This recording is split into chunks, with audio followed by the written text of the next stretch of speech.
अक्सर दिखाई नहीं देता पर शामिल जरूर होता है सर। हर खुदकुशी करने वाले का कातिल जरूर होता है सर। मेरी सू कमजोर नहीं थी सर।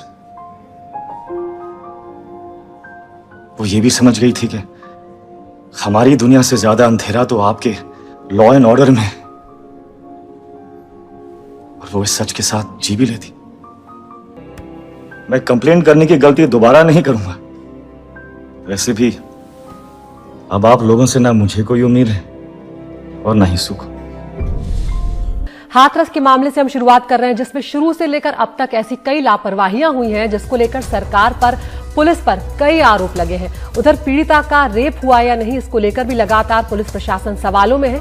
इस बीच आगरा के फॉरेंसिक मेडिसिन डिपार्टमेंट की रिपोर्ट आ गई है।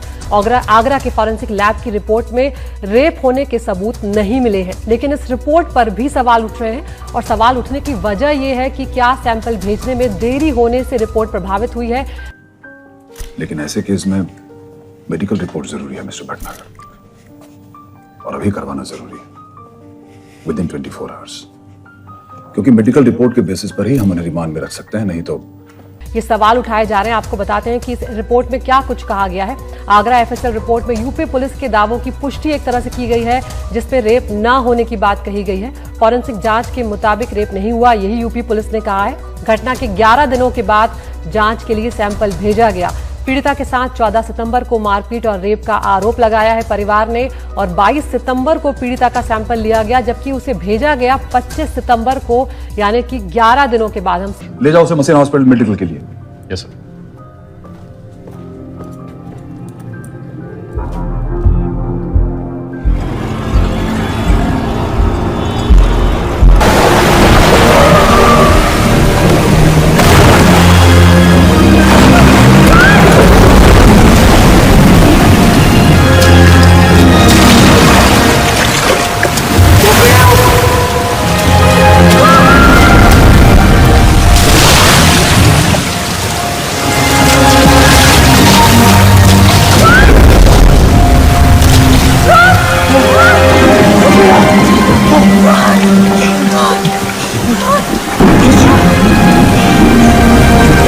मुकेश, 11 दिनों बाद जब सैंपल भेजा जाता है, तो अब जब ये रिपोर्ट आई है तो कहीं ना कहीं इस पर सवाल खड़े हो रहे हैं।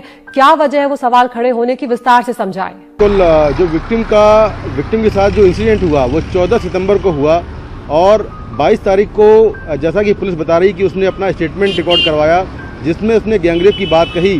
तो 22 तारीख को ही उसकी मेडिकल जाँच हुई, और मेडिकल जाँच के बाद 22 तारीख को ही उसके वेजाइनल स्वैब के सैंपल लिए गए, जो कि आगरा की फॉरेंसिक लैब में भेजे गए।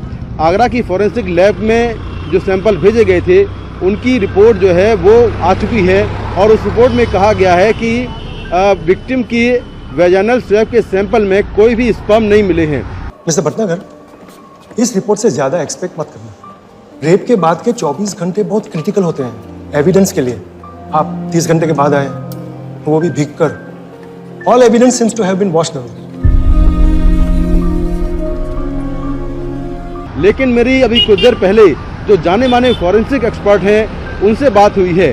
उनका ये कहना है कि अगर वेजाइनल स्वैब के सैंपल लेने में डिले होता है, यानी कि 48 घंटे के बाद अगर लिए जाएंगे, तो उनमें कोई भी स्पर्म अगर होता भी होगा तो नहीं निकलेगा, क्योंकि वेजाइनल स्वैब के सैंपल बेकार हो जाते हैं। अगर वो काफ़ी लेट लिए जाएँ तो वो सैंपल बेकार हो जाते हैं। ऐसे में उसमें किसी भी तरह के स्पर्म निकलने की उम्मीद नहीं है।